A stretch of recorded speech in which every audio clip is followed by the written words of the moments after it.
Mind mapping is a form of brainstorming. It is an effective first step for coming up with content for the body of any speech. Your goal is to generate as many ideas as possible using your existing knowledge. After exhausting your own ideas, ask others for help in generating more ideas. Continue expanding your mind map until you have run out of ideas, your own and others, and you have enough detail to fulfill your speech's purpose and time constraints. Let's use a typical scenario to see how this works. Assume that we have been asked to present a 10-minute speech on bicycle safety. Audience members consist of children ages 5 to 15, their parents, and local civilian and military officials. Our purpose statement is, "My purpose today is to inform you about bicycle safety." Step 1 involves writing the topic, in this case, bicycle safety, in the center of a blank sheet of paper or on a whiteboard if available, and then drawing a circle around the topic like this. Step 2 involves jotting down whatever ideas come to mind when we think of bicycle safety. Record the ideas around the central idea, making sure to draw circles around them, and then connect each circle to the central idea. Here you can see my examples are helmets, protective gear, reflectors, and lights. These major ideas surrounding the central topic may eventually become subjects for main points and/or subpoints within our speech. Here is a more complete map with many more ideas. Note how each idea is connected to the central topic, bicycle safety. Step 3 involves expanding individual ideas using the same brainstorming technique. Here is a demonstration where I've used traffic laws and expanded that. As you can see here, I've expanded traffic laws to city, state, county, federal, and post base. We continue the process until we've achieved a desired level of detail, which is driven by your purpose and time constraints of your speech. In our case, remember, it was 10 minutes. Here, I've drilled down even further using the PostBased idea.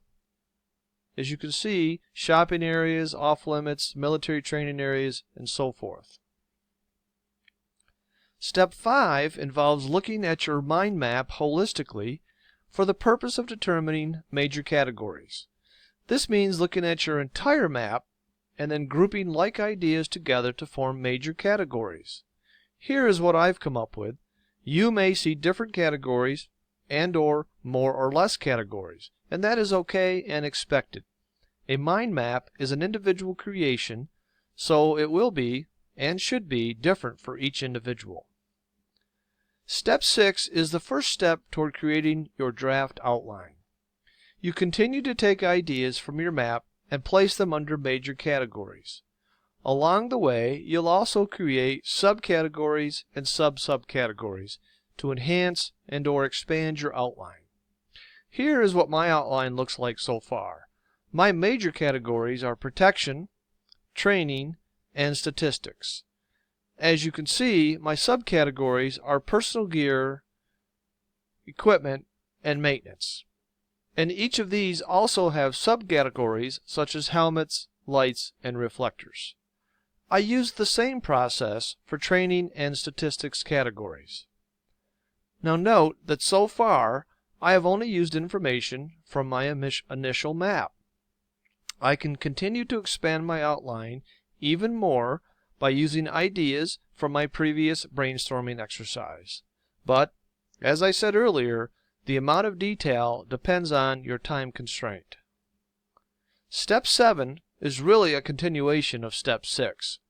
That is, we continue to take ideas from our map and place them under relevant categories. When finished, the next step is to convert our work here to a speech.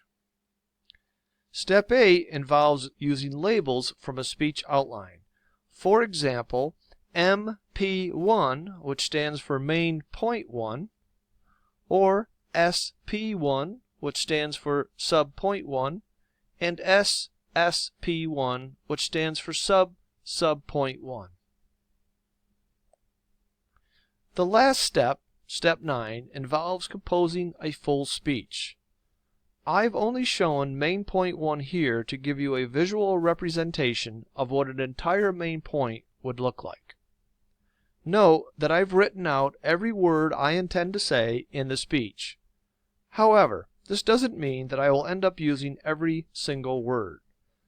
But by writing out the speech in this manner, I can determine how much content I have, which then lets me determine whether I need to add or trim content to meet my time constraints. In summary, mind mapping is a form of brainstorming. Your goal is to come up with as many ideas as possible. After exhausting your own ideas, ask others for help. Continue expanding the mind map until you have enough detail to fulfill your purpose.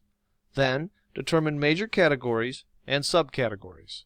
Next, move ideas under relevant categories. Expand or eliminate ideas, categories, and subcategories as needed. Then, convert your categories and subcategories to an outline using labels such as MP1, SP1, etc. Finally, compose the entire speech, edit and revise as needed. Now, it's time to try your own mind mapping exercise.